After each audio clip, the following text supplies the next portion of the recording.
Svaki veliki narod kroz svoju povijest stvori velike državnike, vojskovođe, znanstvenike, ali i duhovne vođe.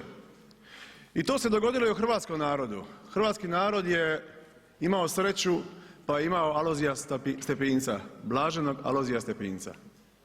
Međutim, Alojzije Stepinac, iako evo ga smo slavili 60 godina od trenutka njegove smrti i 22 godine od trenutka kad je proglašen blaženim, još uvijek nije proglašen svetim.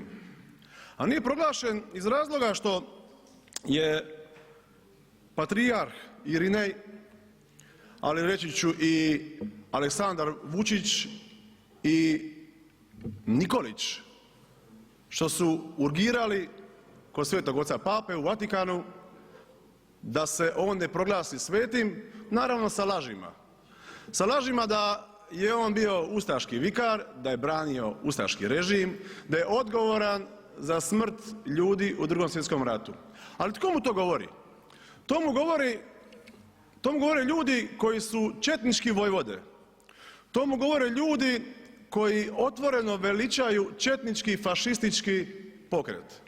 Ja ću ovdje spomenuti jedan događaj koji je interesantan, a radi se o mitropolitu Porfiriju Periću koji je prije nekoliko godina zajedno sa 10-ak svećenika iste te Srpske pravoslavne crkve pjevao Momčilu Đujiću pjesme, znači veličao je četništvo, veličao je fašistički pokret i onda imamo situaciju da ti isti ljudi koji veličaju fašistički pokret, oni jednog čovjeka koji je u Drugom svjetskom ratu bio brana za zločine, koji se trudio i spasio mnoge i Hrvate i Srbe i Rome od zločina, da danas ne može postati svetim, što bi puno značilo hrvatskom narodu.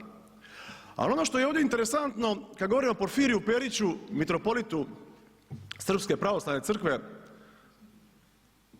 na to što je on radio upozorio jedan novinar, zove se Marko Jurić, i umjesto da je Državno odvjetništvo podiglo postupak, odnosno pokrenulo postupak i istražilo što to Porfirije Perić pjeva Momčilu Đujiću i upozorilo ga da je po tim četničkim sloganom, po tim pjesmama, da su klani i ubijani Hrvati diljem Hrvatske u hrvatskom Vukovaru, Državno odvjetništvo pokreće postupak protiv novinara koji je ukazao na jednu veliku političku i društvenu anomaliju. Kako je ovo društvo, ja ne znam. Međutim, očito ovoj hrvatsko-srpskoj trgovačkoj koaliciji u kojoj je SDSS ovako nešto odgovara. Odgovara da se proganjaju novinari, a ne odgovara da se proganjaju oni koji veličaju četnički pokret. I to je tako. Ovdje moram naglasiti još jednu interesantnu stvar vezanu za ovu hrvatsko-srpsku trgovačku koaliciju u kojoj je i HNS, u kojoj je i gospođa Opačić, u kojoj je i gospodin Saucha, donedavno u SDP-u. Tu je i gospodin Kajtazi. A taj gospodin Kajtazi ovih dana, znači podržava Vladu Andreja Plenkovića, dijeli po Međimurju, evo malo prije smo slušali o Međimurju, dijeli po Međimurju reklame djeci, kaže pravi čovjek za nas, Veljko Kajtazi. I dole Kalisara, dječici. I ja s ovog mjesta pozivam pravobraniteljicu za djecu, Helencu Pirnat Dragičević, neka ovo malo ispita. Neka ispita o čemu se radi. Može li bilo koji zastupnik, bilo kome, bilo kojem djetetu dijeliti bilo kakve propagandne materijale i da se djeca uvlače u majice s njegovim likom, odnosno s natpisima, da s tim kesicama gdje piše Veljko Kajtazi šetaju po Međimurju. Je li to način na koji se kampanja može raditi? Ja mislim da nije. Ali ipak ću ovdje rezimirati.